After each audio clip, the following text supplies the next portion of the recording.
yaadatamu yeroon keenyaan galmeen koosiin ilaalame yeroo hedduutu naaf dhufee boquu buusuutti nagaadhame yaadatamu yeroon keenyaan galmeen koosiin ilaalame yeroo hedduutu naaf dhufee boquu buusuutti nagaadhame Yesus Yesus na jechisiisa olmaan kenne wareef warii maqaan kee naaf boqonnaadha jaalallee koosa maqaa gaarii Yesus Yesus na jechisiisa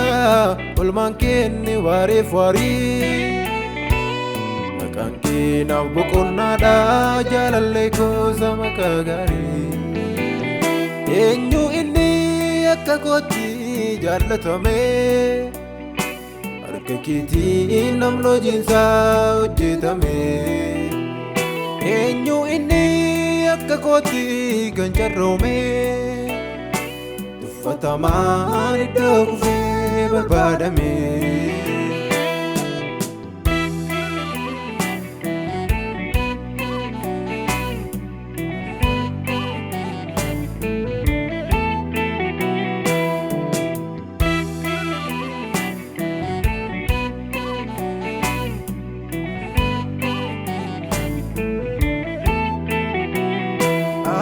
Fooni miti mati narrandutu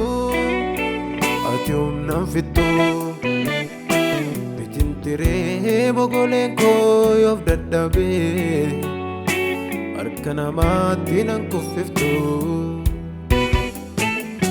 kaaleessayyuu siinan dhufee kakuu keetu geejjibsiisee asiin naga'e Kotiin dhidhiittadhee lafaan kaane kan ta'e hunduu sinnaaf ta'e Ammaarriin harka koo yoo akkam tole kan keengitu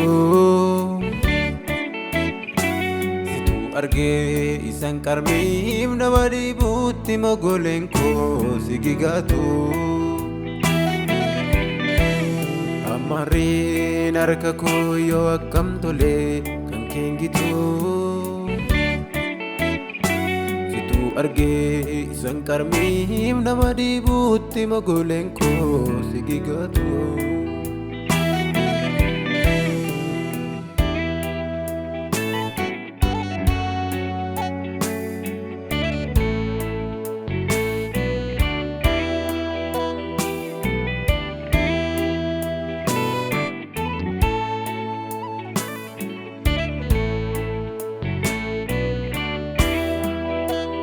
Daandii cufaa dhuufifteetu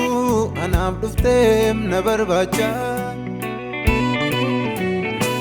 Lucheessaa kee faana dha'ee deemees gaheem ni tabbaaf dacha Daandii cufaa dhuufifteetu anaaf dhufteem na barbaacha Lucheessaa kee faana dha'ee deemees gaheem ni tabbaaf dacha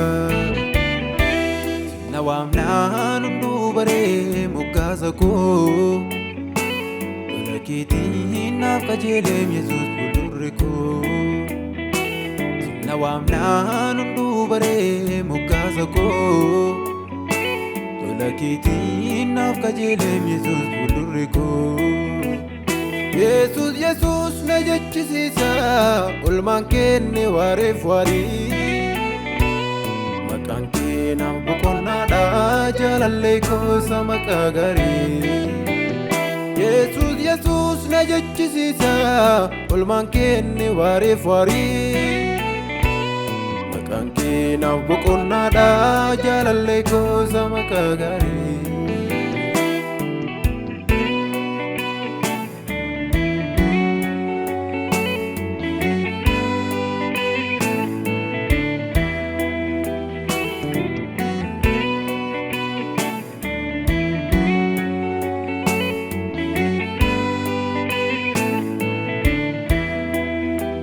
Godoko keessa arsaa galataatu dhaga'ama kan siif ta'u Apple mako akka galaana falfannaan koo si fayya'u godoo koo keessa aarsaa galataatu dhaga'ama kan siif ta'u Apple mako akka galaana falfannaan koo si fayya'u Faarri koo tolee gumbii galataa si buqqisa Faarri koo tolee hedduu gaggaariin koo si buqqisa Faarri koo tolee mudaan kaleessaa raddoon jiru Faarri koo tolee galata malee afaan koo keessaa